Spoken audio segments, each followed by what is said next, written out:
Oh, there you are. Hello. It's yourself. How are you keeping? Well, welcome to Lochaber. We left Fort William about 15 minutes ago. I was heading for Glencoe.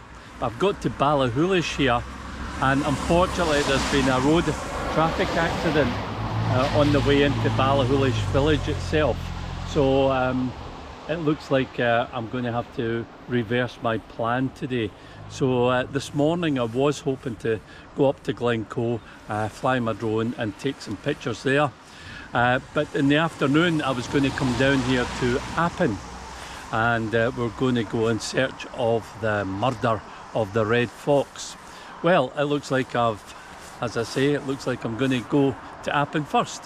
So what we're going to do now is I'm going to head along the coast here, and we're going to find up in the hills in the Lettermore Forest the memorial to Colin Campbell, the red fox. I hope you enjoy it. In the meantime, look at this.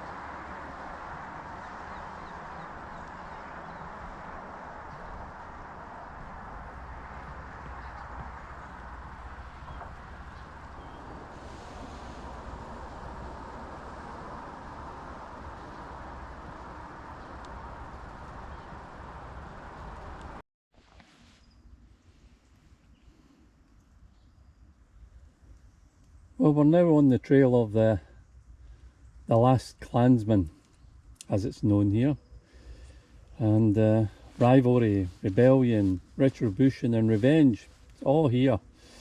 The story of the Appin murder, the scene of the crime. It tells me that a walk from here is the place where Colin Campbell of Glenure was shot dead on the 14th of May 1752. He was making his way to Appin to begin the eviction of Stuart tenants.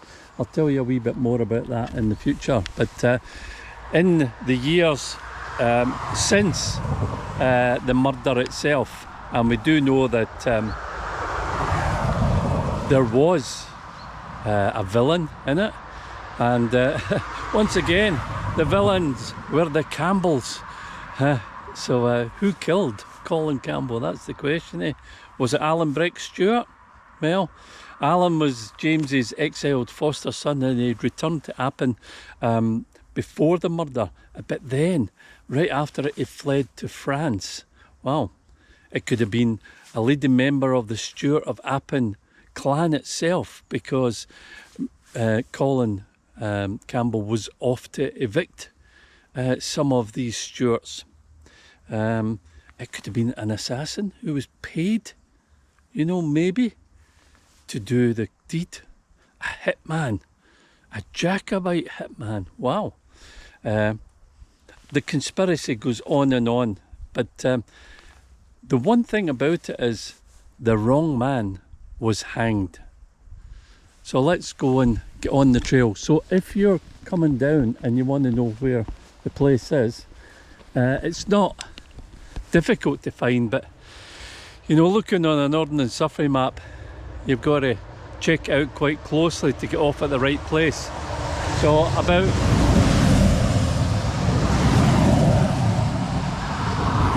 a half mile south of Ballachulish Bridge, on the road to Oban, you come round the bend, and in front of you you'll see up there a red telephone box. Well, just before it is an opening to the left, and through here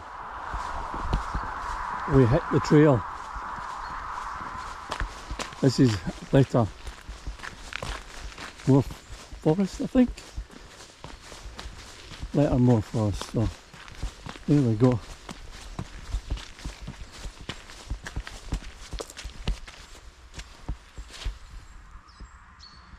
So the council made up this trail a few years ago, and we're going to go and have a wee look at it.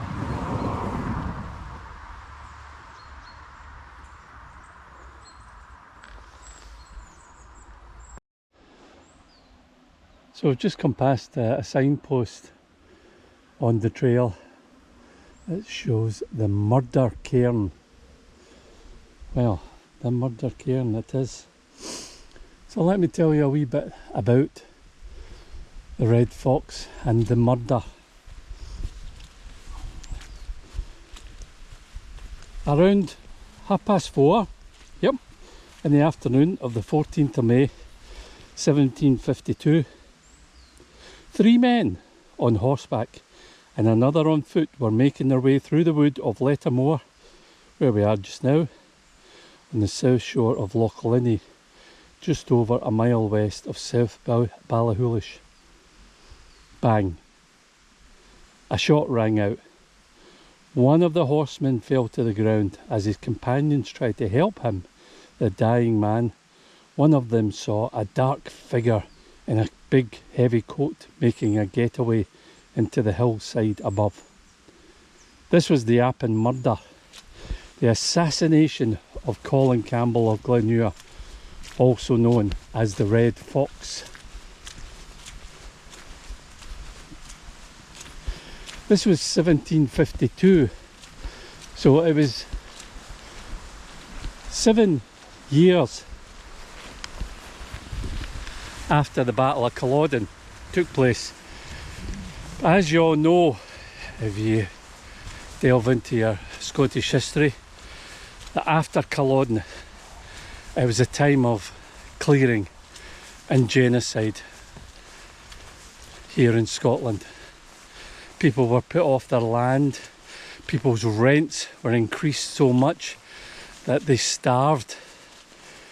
And here Colin Campbell was the local factor for this area, and it was his job to go and collect the rent. So on that fateful day for him, he was out collecting rent, and he also had notices to evict some of the Stuarts.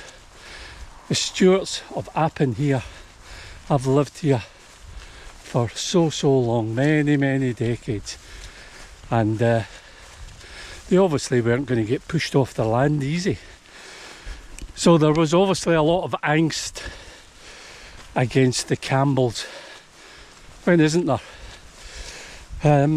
So a shot rings out, Colin falls from his horse, he's shot in the back, of all places.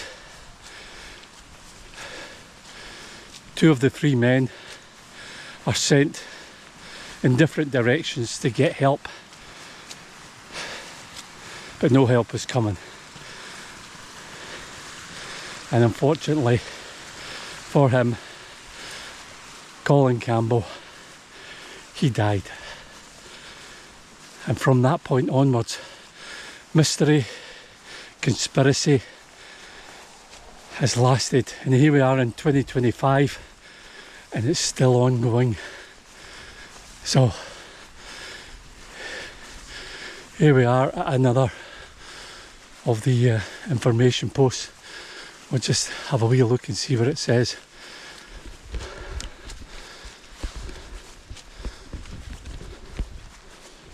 Okay, the last Clansman trail, the Appin murder. It's a pity somebody didn't come and give it a wee clean. But we're now heading to the spot where Colin Campbell was shot. I do like the gold salt tires. They're lovely. So let's follow the arrow.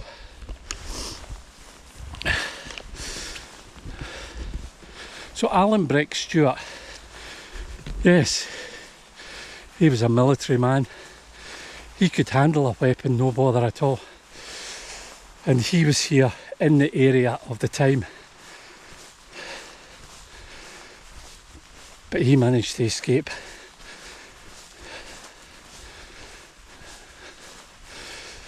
It's absolutely beautiful here in the forest today. The weather forecast was for heavy rain and for lots of wind, but for me coming here, it's absolutely peaceful. So Alan Breck was staying with James Stewart. He was a local farmer in the area,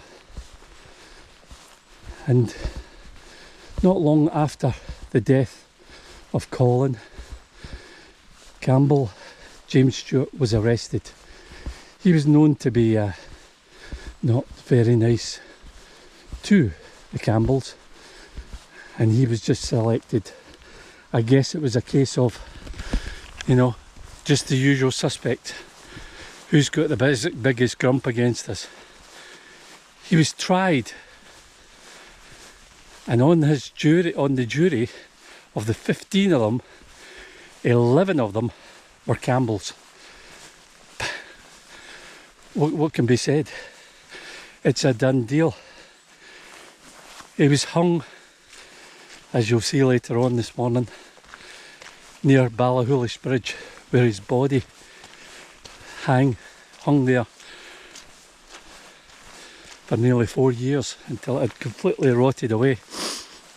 And a local called Maddie McPhee, he finally knocked it down and it fell into the loch, where for a time it crossed a river and people used the gibbet as a wee bridge to get to the other side instead of getting their feet wet.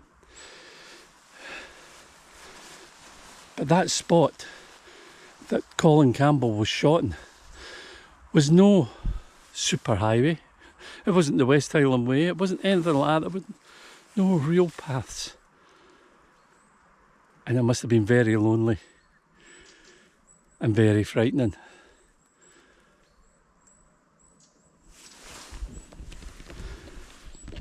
And here, right in front of us, is the spot itself.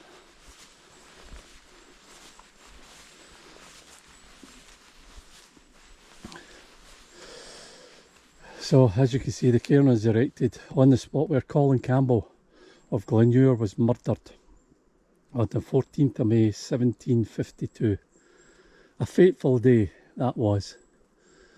And you can just imagine riding through this thick wooded area. It would be perfect cover for an assassin.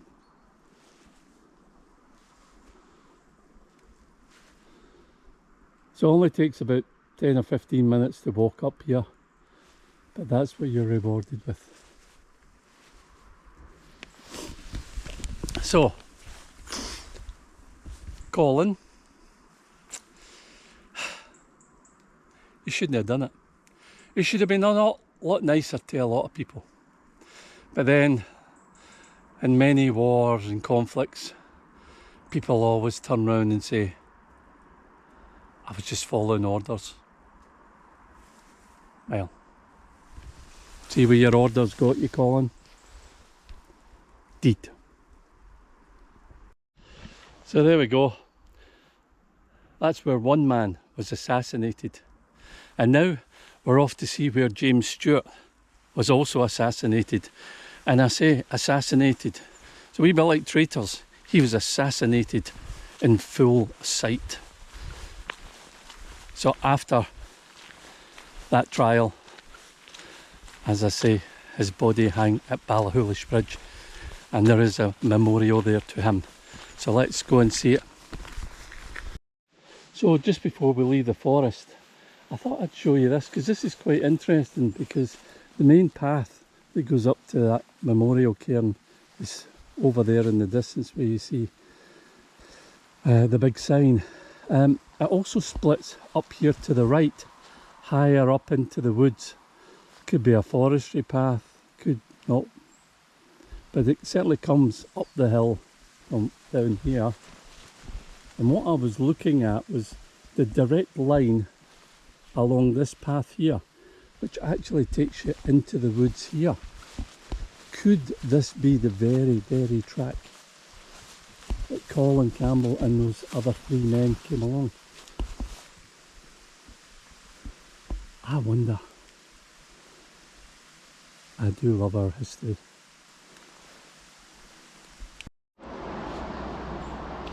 Well, welcome back to Lochaber. I've just been in the car for about 20 minutes just now, waiting for the rain to go off after being up to Colin Campbell's memorial stone where he was murdered. Now off to see where a second man was murdered, and I use that in a very true sense because this man was murdered by the government and by the Campbells for a murder that he did not commit. The Ballachulish Bridge is getting well used. Hopefully the accident that took place earlier on, the road will be cleared away now, and I'll get up into Glencoe for the afternoon.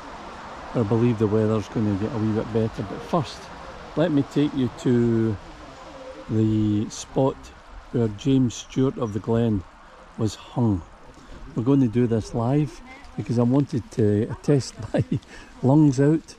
We're here, as I say, at the Ballachulish Hotel, and to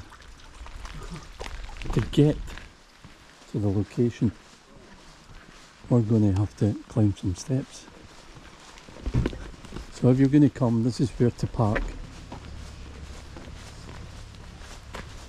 The bridge just in the distance. So yeah, steps. Let's see.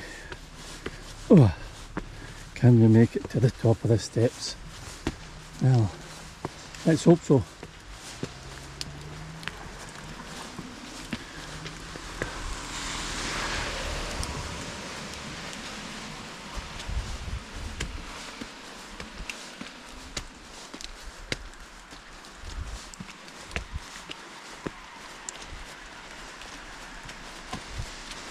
I'm starting to get out of breath a wee bit.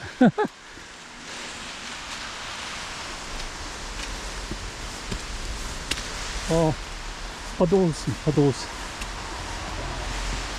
as we get up for that.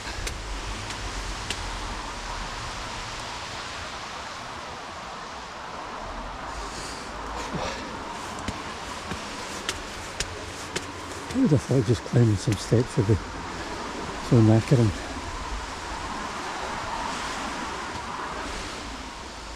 There's the view back up Loch Linney, and as it goes under the bridge here, it goes into Loch Leven, and then you can see the Papa Glencoe right through there, surrounded in mist. Right, more steps, more puddles.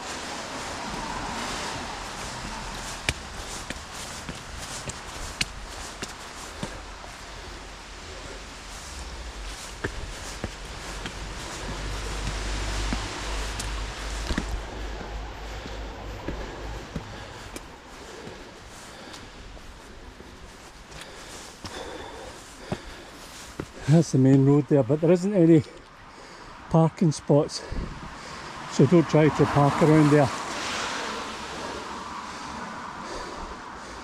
Oh, last bit.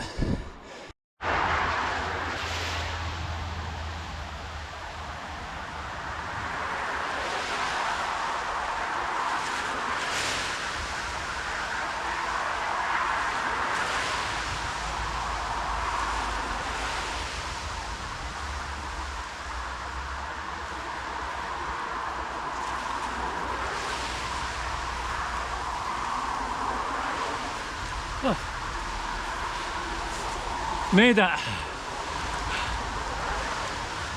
Whew. So, this is it.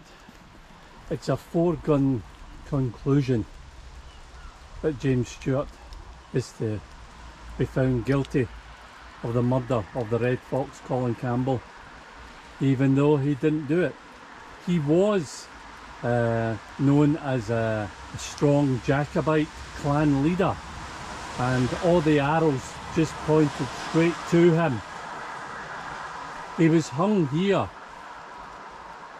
and the gibbet with his body remained up here for nearly 4 years. And for 2 of those years, the British government was so wanting to show how powerful they are that they mounted a guard here for 2 years after the man was left hanging. That's what they do. I'm not saying that goes on today, but some of that stuff is pretty close to what happens around this world. Horrible people. So this memorial stone here was erected in 1911 to the memory of James Stewart of Achearn, or as we know him, James of the Glens. Executed, murdered on this spot, November the 8th, 1752. So that was quite a few months after the actual murder took place in May. So he would have had to endure the jowl or the gale or the joel or the jail or whatever he would have been put in for a crime of which he is not guilty.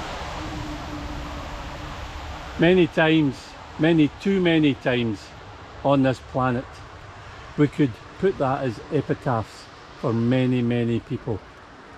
But certainly on this occasion, the British government and the Campbells got it completely wrong. So, thank you very much everybody for coming with us, and as I leave you with the Ballahillish Bridge behind me, I say thanks very much for coming on the trail of the last Clansman and the Red Fox Appin's murder and the British government's shame again.